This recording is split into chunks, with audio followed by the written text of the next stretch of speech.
Сәлем достар, сіздерге бүгін соңғы хат туралы әңгіме оқып беретін боламын. Ескі ауылдың шетінде жалғыз үй бар еді. Ол үйде ешкім тұрмайтын. Бірақ әр жұма сайын пошта жәшігінде жаңа хат пайда болатын. Ауыл адамдары сол кезде таң қалатын.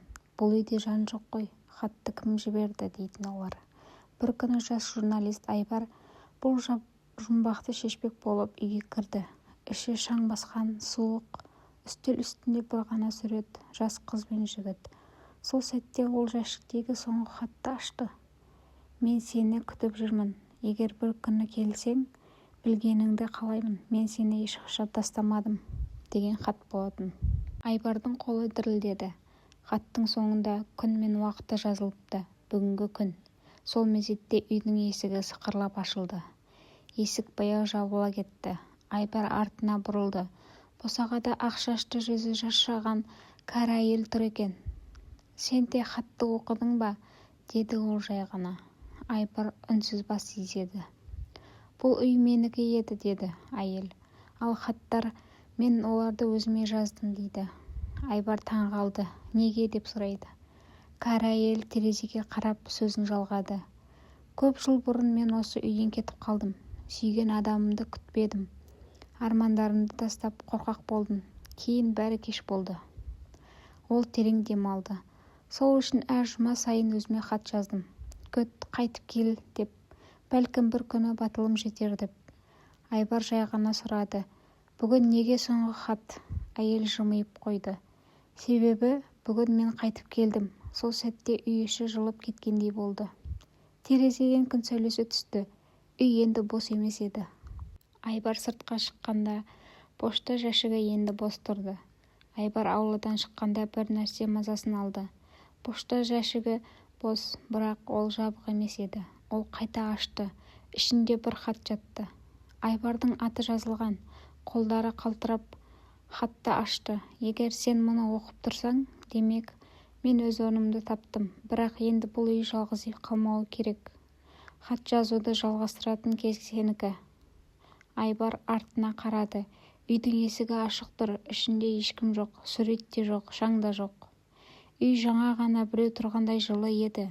Сол күні Айбар үйіне қайтты. Ал жұма күні ауыл адамдары пошта жәшігінен жаңа хат тапты. Бұл жолы жазуы басқа еді. Айбардың қолжазбасы. Айбар сол түннен кейін ұйықтай алмады. Көзін жұмса, хаттағы сөздер құлағында жаңғыратын. Жалғастыр. Жұма күні жақындаған сайын жүрегі қысылды. Бірақ белгісіз күш оны сол үйге қайта алып келді. Түн, ай жарығы, пошта жәшігі өзінен өзі ашылып тұр.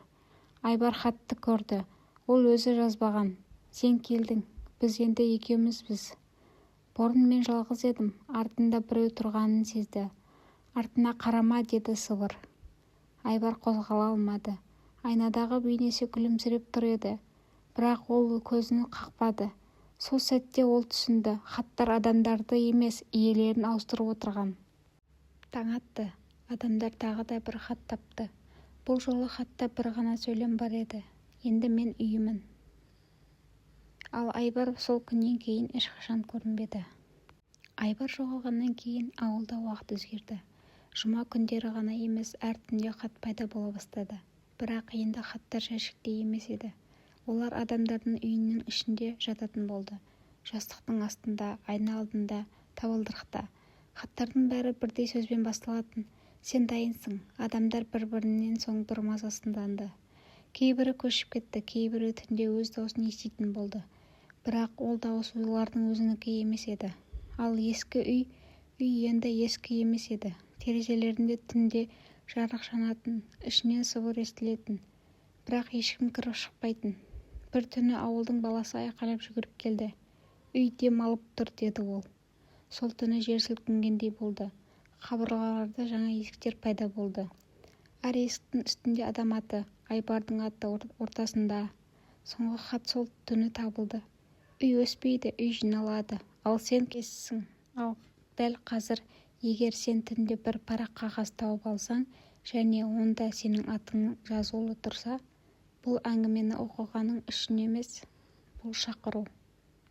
Ауылда адам қалмады. үйлер бос, тек бір ғана үй тірі сияқты. Түн ортасы, жел жоқ, иттер жоқ, дауыстар да жоқ. Үйдің есігі өзі ашылды. Ішінде қабырғалар жоқ еді, тек есік. Жүздеген, мыңдаған, әр есіктің үстінде бір адамның аты. Кейбірі өшкен, кейбірі қанмен жазылған. Соңғы есік жаңа, ақ, таза. Онда сенің атың тұр. Есіктің артынан сыбыр естілді. Бір емес көп дауыс, бірақ бәрі бірдей естілді. Біз үй емеспіз, біз күту емеспіз, біз есте қалу. Есік өзінен өзі ашылды. Ішінде хат жатты, соңғы хат. Енді сен бізді ұмытпайсың, себебі енді сен бірімізсің. Таң атты. Бұл үй енді жоқ, ауылда жоқ, тіпті хаттар да жоқ. Тек бір нәрсе қалды, бұл әңгіме. Ал егер сен оқып болған соң бір сәтке тыныштықты сезінсең, және өз көлеңкеңнен кешіксе, уайымдама, үй жаңа орын тапты.